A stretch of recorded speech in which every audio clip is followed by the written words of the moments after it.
Cyber security skilling programme के cryptography module में आप सबका स्वागत है।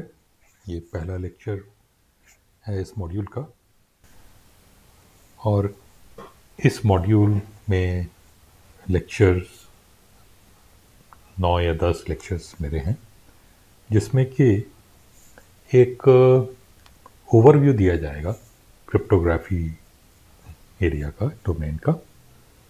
इसको 4 भागों में मैंने विभाजित किया है। पहला तो क्रिप्टोग्राफी के फंडामेंटल्स, अर्थात कि क्या इसके बेसिक कंसेप्ट्स हैं। इसके कुछ उदाहरण जैसे यहाँ पे दिए हुए हैं, प्लेन टेक्स्ट, साइफर टेक्स्ट, की, एन्क्रिप्शन, डिक्रिप्शन। ये पहले लेक्चर में ही आपको ये बताया जाएगा। उसके बाद आता है कि क्रिप्टोग्राफी में एल्गोरिथम्स किस प्रकार के होते हैं, क्या क्या होते हैं, और उसमें हम अधिकतर समय अपना व्यतीत करेंगे इस मॉड्यूल का। उसके बाद एक बहुत महत्वपूर्ण टॉपिक है की मैनेजमेंट का, और उसको क्योंकि की जैसे हम देखेंगे अभी शीघ्र ही कि की सबसे महत्वपूर्ण चीज़ होती है क्रिप्टोग्राफी में, जिससे कि हम कोई भी हमारा मैसेज है उसको सुरक्षित कर सकते हैं। तो की मैनेजमेंट किस प्रकार से किया जाए उसके हम प्रकार देखेंगे, और अंत में कुछ अन्य एप्लीकेशंस भी देखेंगे क्रिप्टोग्राफी के, जो आजकल एक क्रिप्टो करेंसी काफ़ी अधिक प्रचलित हो रहा है, तो उसके बारे में हम थोड़ी जानकारी ज्ञात करेंगे। तो शुरुआत करते हैं, क्रिप्टोग्राफी के फंडामेंटल्स क्या है। तो और उससे पहले ये 2 रेफरेंस बुक्स हैं, हालांकि जो मैं इस मॉड्यूल में पढ़ाऊंगा वो बहुत ही संक्षिप्त में वर्णन है क्रिप्टोग्राफी का, एकदम बेसिक स्तर की चीज़ें हैं। लेकिन आप में से जो भी इच्छुक हों अधिक जानकारी के, ये 2 रेफरेंस बुक्स हैं। अप्लाइड क्रिप्टोग्राफी, ब्रूस श्नायर इसके ऑथर हैं, और इंट्रोडक्शन टू मॉडर्न क्रिप्टोग्राफी इसके 2 ऑथर्स हैं, कार्ट्स एंड लिंडेल। ये दोनों किताबें आपको ऑनलाइन भी प्राप्त हो जाएंगी।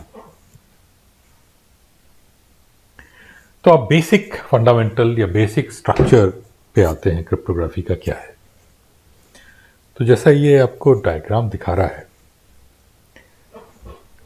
क्रिप्टोग्राफी में सबसे फंडामेंटल चीज है मैसेज।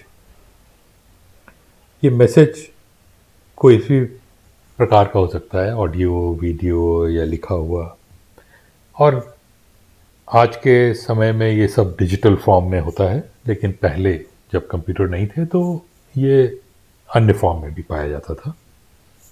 और ये मैसेज एक ऐसा है जो कि एक स्थान से दूसरे स्थान को भेजा जाना है।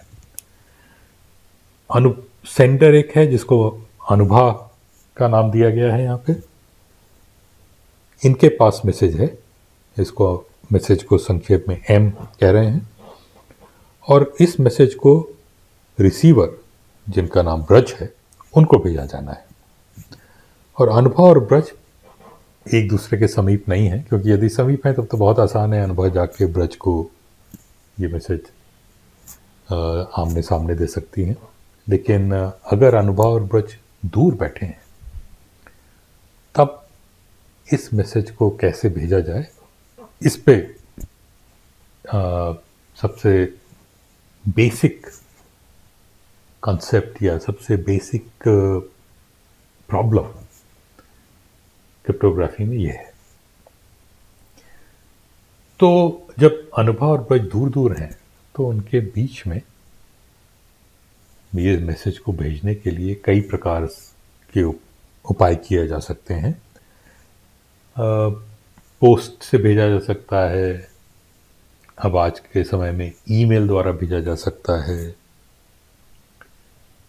या अब मोबाइल फोन्स भी आ गए हैं तो अन्य प्रकार के व्हाट्सएप के द्वारा, या उनके सोशल मीडिया फेसबुक में जाके उसमें लिखने के लिए कई प्रकार हैं इस समय ये मैसेज को अनुभव द्वारा ब्रज को भेजने के, जब अनुभव और ब्रज काफ़ी दूर बैठे हैं।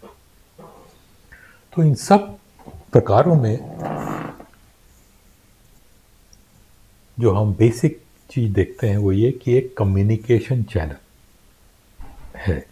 कम्युनिकेशन चैनल उसको कहते हैं कि कोई भी इस प्रकार का मैकेनिज्म जिसके द्वारा एक स्थान से दूसरे स्थान में हम इंफॉर्मेशन भेज सकें। अब मैसेज भी एक प्रकार की इंफॉर्मेशन हुई। तो ये कम्युनिकेशन चैनल यहाँ पे इस पिक्चर में बना हुआ दिखाया गया है। और अगर ये कम्युनिकेशन चैनल है तो अनुभव के लिए बहुत आसान है मैसेज को भेजना। उस कम्युनिकेशन चैनल में मैसेज डाल दें। कम्युनिकेशन चैनल का काम ही है कि एक जगह से दूसरे जगह पे इंफॉर्मेशन को लेके जाना और वो ब्रिज तक पहुंच जाएगा। तो ये तो प्रॉब्लम जो भी है ये बहुत ही आसान है इसको सॉल्व करना। तो सवाल ये उठता है कि भाई इसमें क्या विशेष बात है। विशेष रूप से आजकल के समय में जब बहुत ही प्रकार के कम्युनिकेशन चैनल उपलब्ध हैं कि दुनिया में किसी भी एक कोने से किसी भी दूसरे कोने में हम मैसेज भेज सकते हैं इंटरनेट को द्वारा या अन्य प्रकारों से। तो प्रॉब्लम मुश्किल तब होती है जब ये कम्युनिकेशन चैनल इनसिक्योर है। इसका तात्पर्य ये कि इस कम्युनिकेशन चैनल में जो भी इंफॉर्मेशन जा रही है वह इंफॉर्मेशन कोई अन्य भी पढ़ सकता है। अब इनसिक्योर चैनल के उदाहरण बहुत हैं। जितने भी कम्युनिकेशन चैनल के उदाहरण मैंने दिए वो सब इनसिक्योर हैं। इंटरनेट इनसिक्योर है क्योंकि जो भी आपका डेटा जा रहा है इंटरनेट में वो बहुत सारे जगहों से होते हुए जा रहा है इंटरनेट केबल के द्वारा। तो उस केबल में किसी ने टैप कर दिया या बीच के सर्वर्स में किसी ने टैप कर दिया तो जो भी डेटा जा रहा है वो उसको प्राप्त हो जाएगा। इसी प्रकार यदि पोस्ट के द्वारा भेजें तो पोस्टमैन जो है या अन्य जहाँ से भी पोस्ट जा रही है वो उसको खोल के पढ़ सकते हैं जो भी आपकी इंफॉर्मेशन है। इसी प्रकार अन्य चैनल द्वारा। तो कम्युनिकेशन चैनल साधारणतया इनसिक्योर ही होते हैं कि कोई अन्य भी पढ़ सकता है उसको। तो लेकिन इनसिक्योर चैनल में भी कोई ज़्यादा समस्या की बात नहीं है यदि हमारा मैसेज बहुत साधारण है, कोई विशेष नहीं है, उसको सीक्रेट रखने की आवश्यकता नहीं है। लेकिन यदि मैसेज भी हमारा महत्वपूर्ण है और सेंसिटिव है तो मैसेज को किस प्रकार से भेजा जाए कि कोई बीच में उसको ना पढ़ पाए, जबकि हम जानते हैं कि इस चैनल इनसिक्योर है, तब जाके ये प्रॉब्लम थोड़ी मुश्किल होती है। क्योंकि अगर मैसेज हम एज इट इज़ भेज देंगे जैसा मैसेज है और चैनल इनसिक्योर है तो बीच में कोई भी पढ़ सकता है उसको।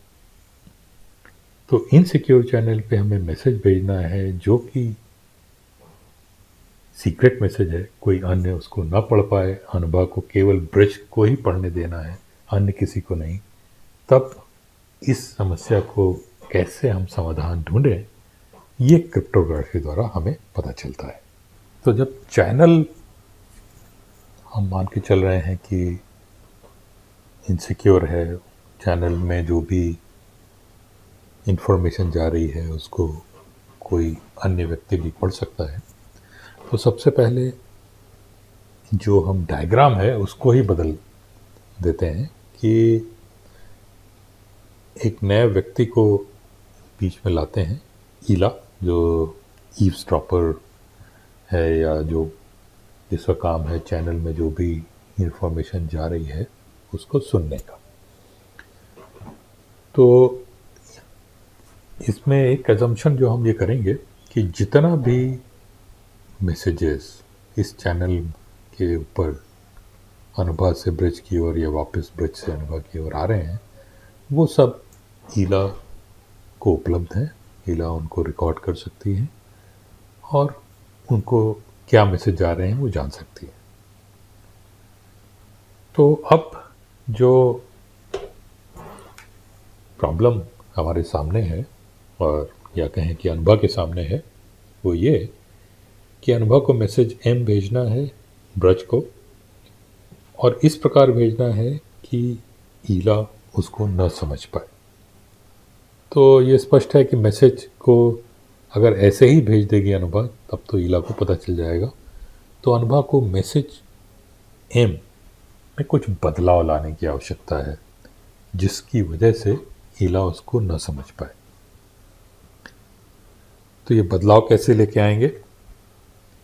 इसके लिए जो भी बदलाव है उसको हम एक नाम देते हैं, इसको कहते हैं एन्क्रिप्शन, और उसको हम रिप्रेजेंट करेंगे, उसको दर्शाएंगे कैपिटल ई लेटर के द्वारा।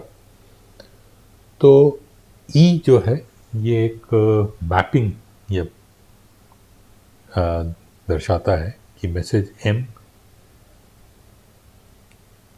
इनपुट है, और ये मैपिंग एम को किसी अन्य स्ट्रक्चर में या किसी अन्य रूप में बदल देती है।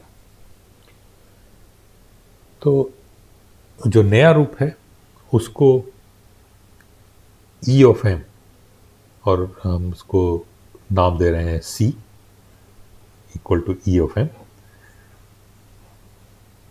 तो अनुभव सबसे पहले यही काम करेंगी कि मैसेज एम पे ई को ऑपरेशन करके उसको सी में बदल दें, और एम और सी को रिप्रेजेंट करने के लिए या एड्रेस करने के लिए ये हम नाम दो इंट्रोड्यूस कर रहे हैं यहाँ पे, एक प्लेन टेक्स्ट और एक साइफर टेक्स्ट। प्लेन टेक्स्ट वह मैसेज है जो कि उसमें कोई बदलाव नहीं है, जैसा कि भेजना है उसी प्रकार से उसको रखा गया है, उसको प्लेन टेक्स्ट कहते हैं। साइफर टेक्स्ट कहते हैं मैसेज के बदले हुए फॉर्म को, जबकि एन्क्रिप्शन ई उस पे लगाया जा चुका है। तो जो बदला हुआ फॉर्म एम का आता है उसको हम सी कहते हैं या साइफर टेक्स्ट कहते हैं। तो अनुभव ब्रज को कम्युनिकेशन चैनल पे एम नहीं भेजेंगी, सी भेजेंगी। तो सी जो है ईला को भी पता चल जाएगा, जैसे हमने मान के चल रहे हैं कि जो भी कम्युनिकेशन चैनल में मैसेजेस या इंफॉर्मेशन जा रही है वो ईला को पता चल जाती है, और यही सी ब्रज के पास भी पहुंचता है। अच्छा, ब्रज को अब सी जान के उपयोगिता नहीं है, ब्रज को एम जानने की आवश्यकता है, क्योंकि अनुभव एम भेजना चाहती हैं ब्रज को। तो ब्रज के पास जब सी आता है तो ब्रज उस पर एक इनवर्स ऑपरेशन जिसको डिक्रिप्शन कहते हैं वो लगाते हैं, और इनवर्स ऑपरेशन डी लगाने के बाद सी के ऊपर वापस एम उपलब्ध हो जाता है। तो इस पूरे सेटअप में हमने ये दो इंक्रिप्शन और डिक्रिप्शन ऑपरेशंस लगाए। तो एन्क्रिप्शन डिक्रिप्शन जब हम मैसेज पे प्रयोग करते हैं, तो जैसे मैंने बताया कि ईला के पास साइफर टेक्स्ट सी आता है, और सी को जान के ईला को एम के बारे में सीधी जानकारी नहीं हो पाती। तो इसलिए इसमें जो अगर मैसेज हम सीक्रेट है तो शायद इसको बचा सकते हैं, ऐसा कर सकते हैं इसके साथ कि ईला को इसकी जानकारी ना हो, एन्क्रिप्शन का प्रयोग करके। और डिक्रिप्शन का प्रयोग ब्रज करते हैं, जिससे कि ब्रज को मैसेज की जानकारी हो जाती है साइफर टेक्स्ट को ब्रज के पहुंचने के बाद। लेकिन इसमें एक अगला प्रश्न ये आता है कि यदि ईला के को जानकारी हो जाए कि डिक्रिप्शन किस प्रकार से करना है, तो जैसे कि ब्रज ने डिक्रिप्शन करके सी से एम निकाल लिया, उसी प्रकार ईला के पास सी है तो ईला भी डिक्रिप्शन ऑपरेशन करके उससे एम निकाल सकती है। तो इसका तात्पर्य यह है कि जो डिक्रिप्शन ऑपरेशन है वो और या उसकी जानकारी केवल ब्रज को होनी चाहिए, ईला को नहीं। ये बहुत आवश्यक है, क्योंकि यदि ईला को भी जानकारी है डिक्रिप्शन ऑपरेशन की, तब तो कोई फ़ायदा नहीं हुआ ये पूरा एन्क्रिप्शन डिक्रिप्शन का, क्योंकि ईला भी डिक्रिप्शन करके मैसेज एम निकाल सकती है। तो इसका कंक्लूजन हम ये निकाल सकते हैं कि डी मस्ट बी सीक्रेट।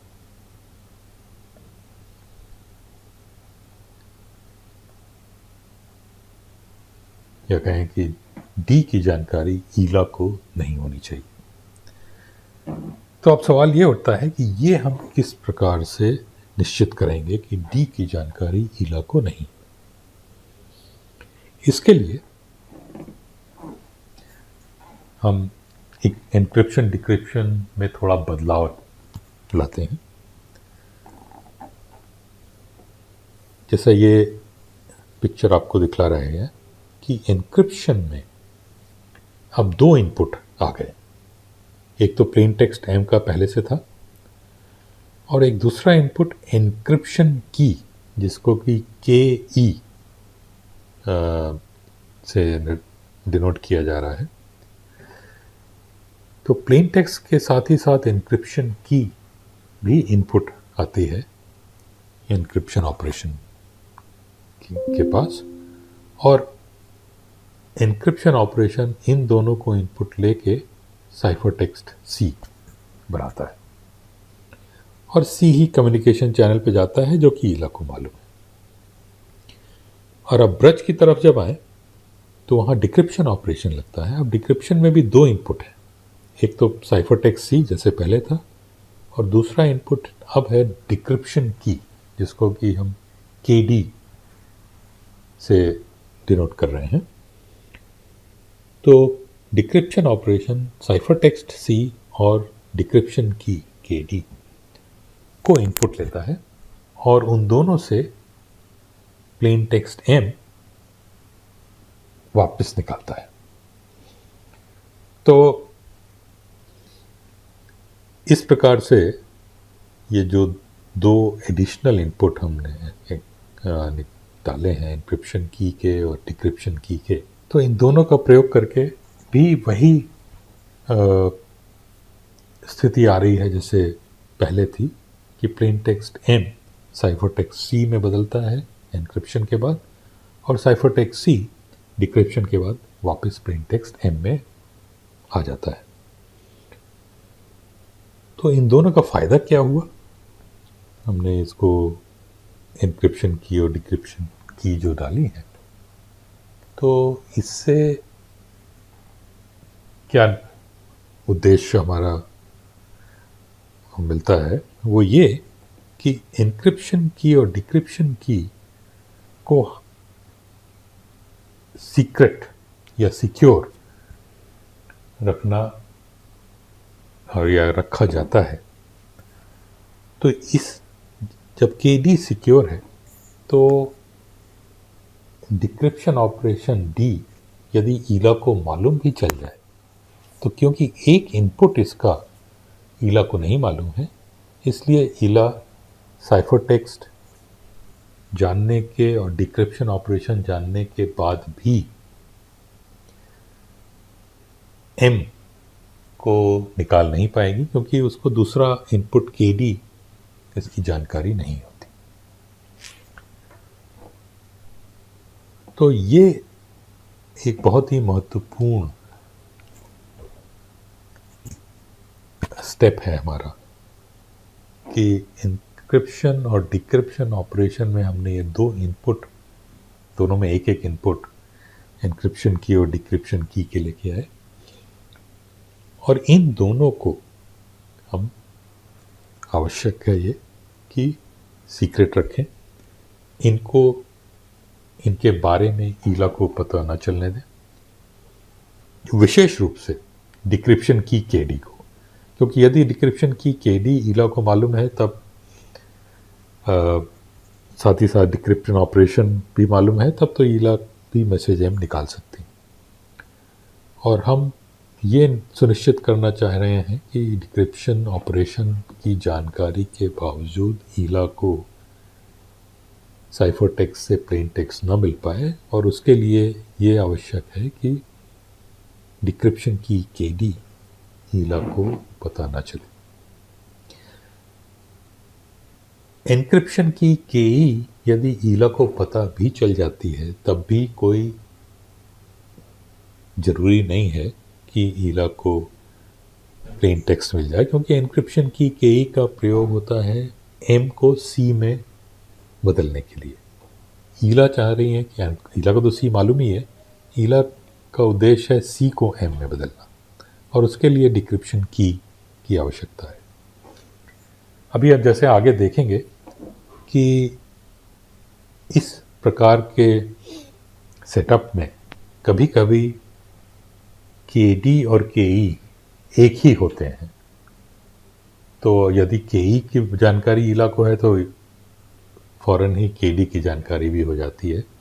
तो उस प्रकार की स्थिति में के ई एन्क्रिप्शन की को भी बचा के रखने की आवश्यकता रहती है ईला से। कुछ अन्य सेटअप में केई की जानकारी ईला को हो सकती है, क्योंकि केई के को जानने के बाद भी ईला के लिए केडी को पता लगाना बहुत मुश्किल होता है। तो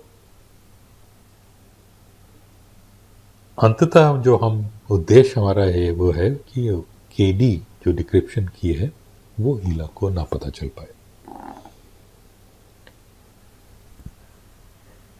इन दोनों को जो अगर अपने नाम पे ध्यान दिया हो, की या हिंदी में कहें तो चाबी, ये नाम दिया गया है। और उसका कारण यही है कि एन्क्रिप्शन ऑपरेशन को हम सोच सकते हैं कि कोई जानकारी एक बक्से में बंद करके उस पर ताला लगा दिया गया है चाबी द्वारा, जो कि एन्क्रिप्शन की है, और उसको खोलने के लिए डिक्रिप्शन की या दूसरी चाबी चाहिए, जिसके द्वारा यदि एक बार खोल लेते हैं तो वो जानकारी हमें पता चल जाती है। तो ये एनालॉजी का प्रयोग करके इनका नाम की रखा गया है। और बिना इस की के जानकारी हुए वो ताला खुल नहीं सकता है, इसलिए ईला को उसकी जो मैसेज है एम उसकी जानकारी नहीं हो पाएगी।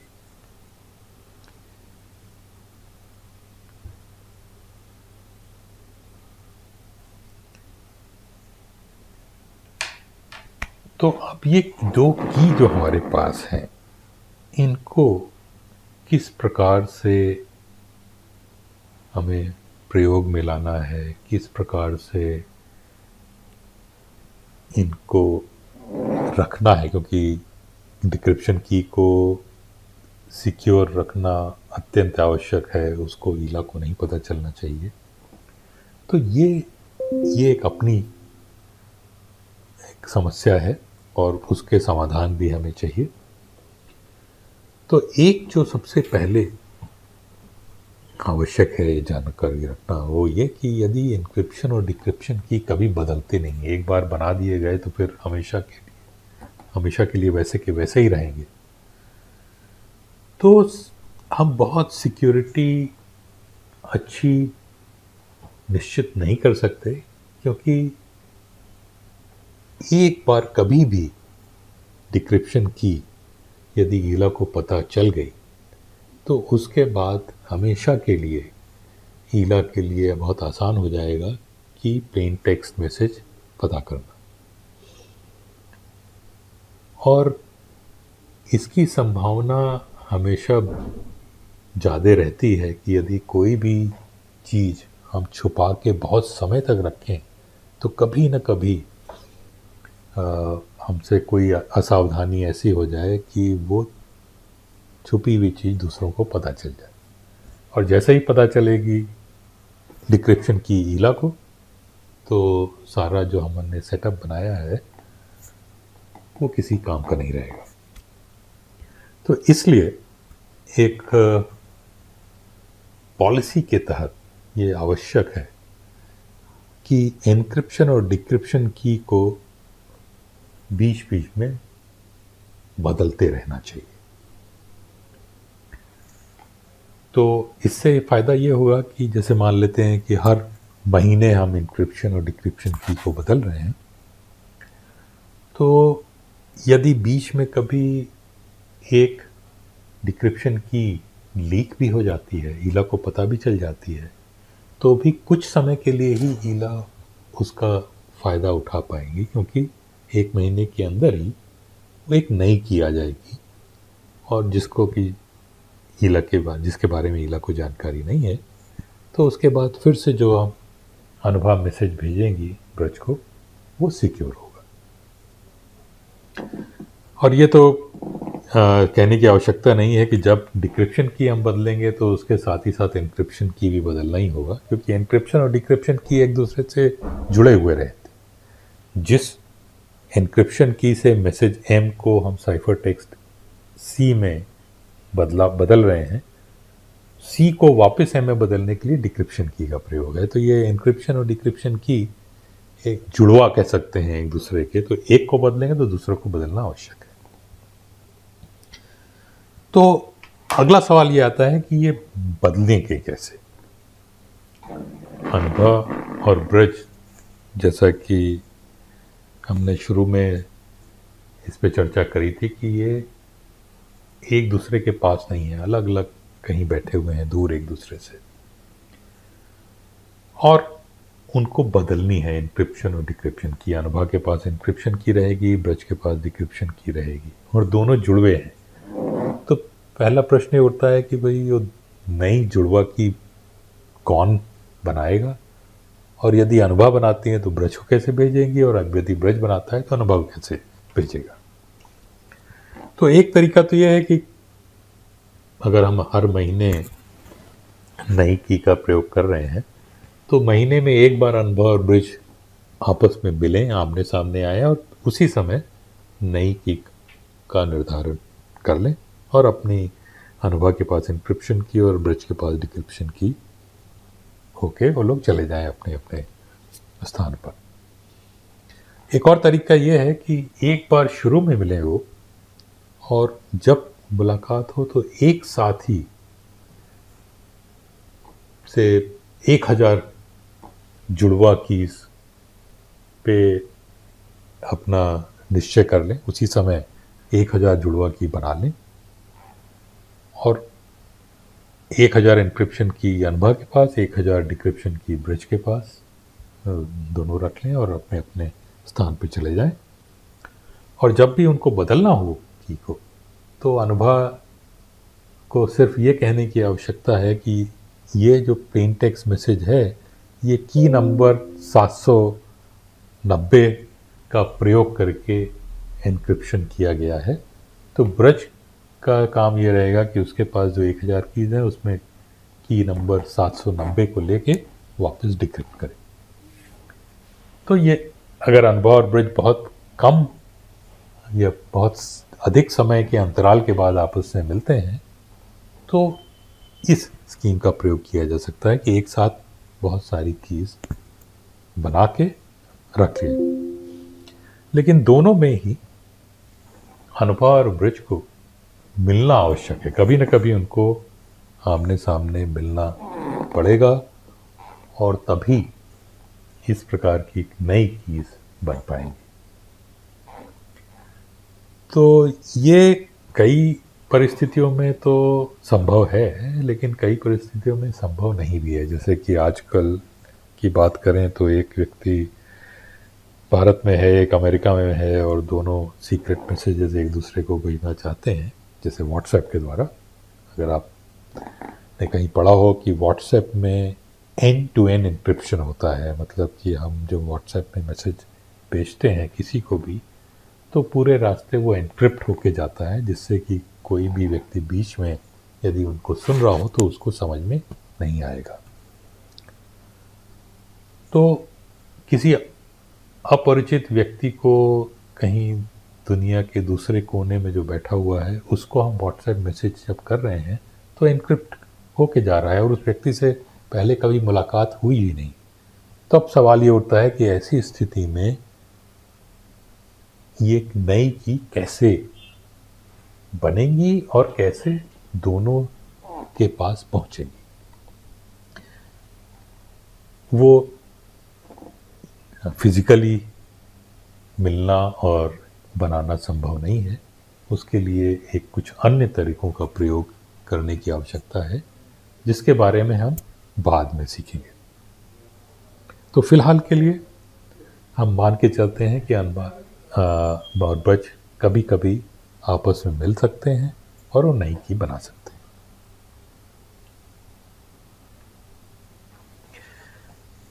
अब सवाल आता है कि जो कीज हैं वो कितनी बड़ी होनी चाहिए। आजकल के समय में हम डिजिटल वर्ल्ड में हैं, जहाँ पे कोई भी इंफॉर्मेशन, कोई भी मैसेज कंप्यूटर में डिजिटल फॉर्म में स्टोर होता है, और डिजिटल जो फॉर्म है वो केवल बिट्स के रूप में होता है, मतलब 0 और 1, हर एक बिट की 2 वैल्यू होती हैं, 0 या 1, और कोई भी मैसेज एक सीक्वेंस ऑफ ज़ीरोज़ और वंस के रूप में कंप्यूटर में स्टोर किया जाता है।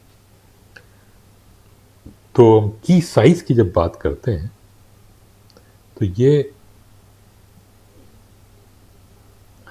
KD डिक्रिप्शन की है, और उसके अगल बगल 2 वर्टिकल बार जो हमने लगाए हैं, इसका अर्थ ये है कि नंबर ऑफ बिट्स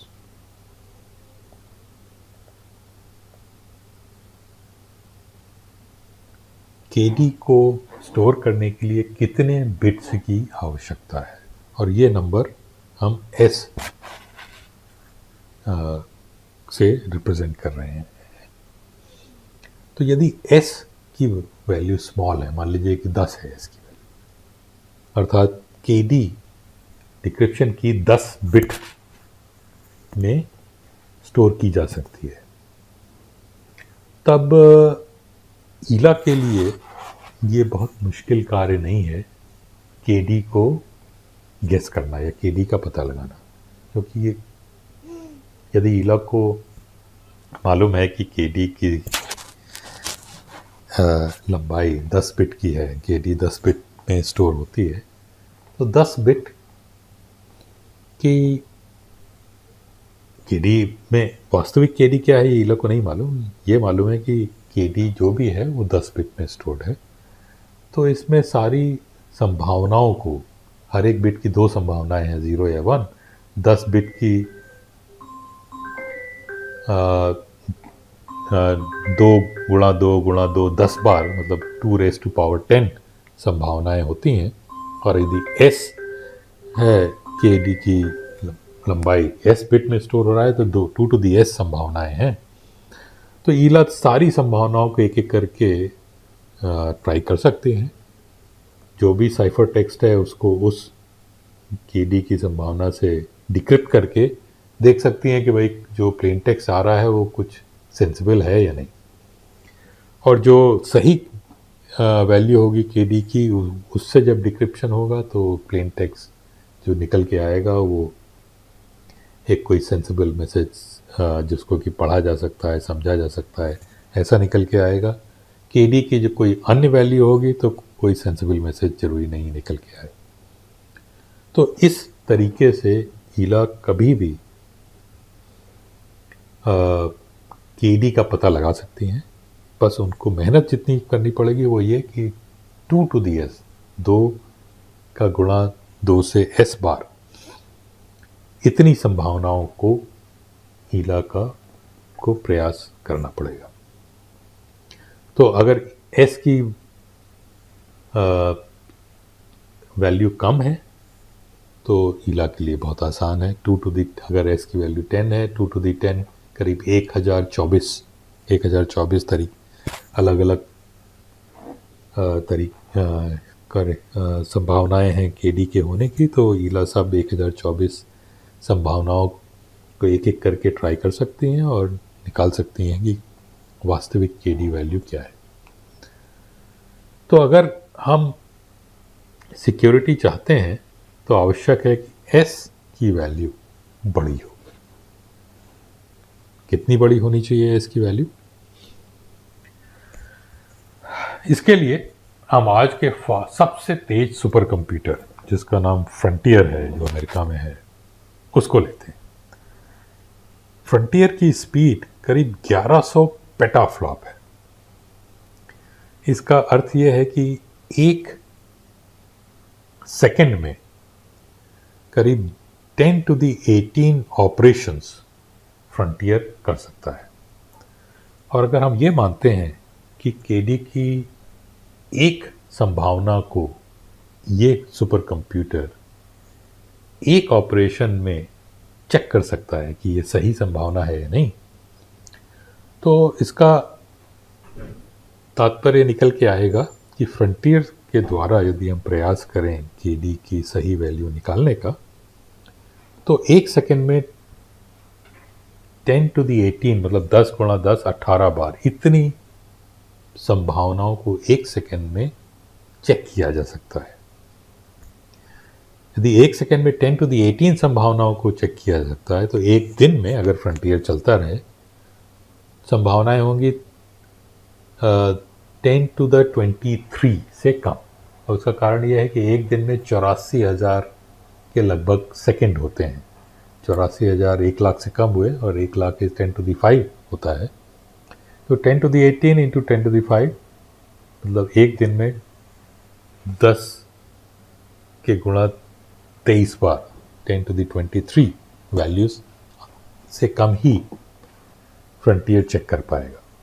तो एक साल में 366 दिन होते हैं, तो इसलिए इसको 1000 से भी गुणा करें तो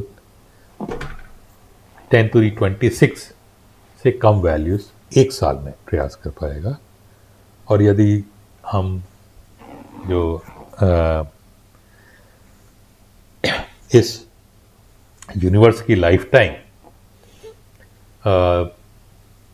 करीब अंदाज लगाया गया है कि 10 बिलियन ईयर्स है, तो यदि फ्रंटियर को 10 बिलियन ईयर तक हम चलाएंगे तो भी वो 10 to the 36 values he KD की चेक कर पाएगा। तो यदि संभावनाएं केडी की 10 to the 36 से भी अधिक हैं, तब केडी की सही वैल्यू को पता लगाना ईला के लिए असंभव है, क्योंकि दुनिया का सबसे तेज सुपर कंप्यूटर हमेशा चलता रहे तब भी वो केडी की सही वैल्यू को नहीं ढूंढ पाएगा। और 10 to the 36 थोड़ा कैलकुलेशन करने से निकल के आता है कि 2⁻120 से कम है। तो यदि हम s की वैल्यू 128 फिक्स करते हैं, तो संभावनाएं केडी की हो जाएंगी 2⁻s मतलब 2⁻128, जो कि कहीं अधिक है 10⁻36 से। तो यदि हम केडी की साइज या केडी का लंबाई 128 बिट की रखते हैं, 128 बिट हो गया 16 बाइट्स, तो बहुत बड़ी बहुत लंबी नहीं है केडी। 128 बिट की केडी रखने से ईला को बहुत मुश्किल होगी केडी की सही वैल्यू को निकालना। ये पहला लेक्चर मैं यहीं समाप्त कर रहा हूँ। इसमें हमने देखा कि एन्क्रिप्शन और डिक्रिप्शन का प्रयोग करके हम अनुभव द्वारा एक सीक्रेट मैसेज ब्रज को भेज सकते हैं, और उसके क्या पैरामीटर्स या सेटअप में क्या क्या आवश्यक है होना, एन्क्रिप्शन की होना चाहिए, डिक्रिप्शन की होना चाहिए, डिक्रिप्शन की सीक्रेट होना चाहिए, डिक्रिप्शन की लंबाई 128 बिट कम से कम होनी चाहिए। तो ये मोटे मोटे सेटअप के पैरामीटर्स हमने निर्धारित किए। अब अगले लेक्चर से हम देखेंगे कि किस प्रकार के कुछ सेटअप्स इस प्रकार के बनाए गए हैं, एन्क्रिप्शन एल्गोरिदम, डिक्रिप्शन एल्गोरिदम, क्या क्या अभी तक बने हैं मुख्य मुख्य, और उनका प्रयोग कैसे किया गया है, कौन से अच्छे हैं, कौन से उतने अच्छे नहीं हैं। इस सब पे चर्चा अगले लेक्चर से होगी।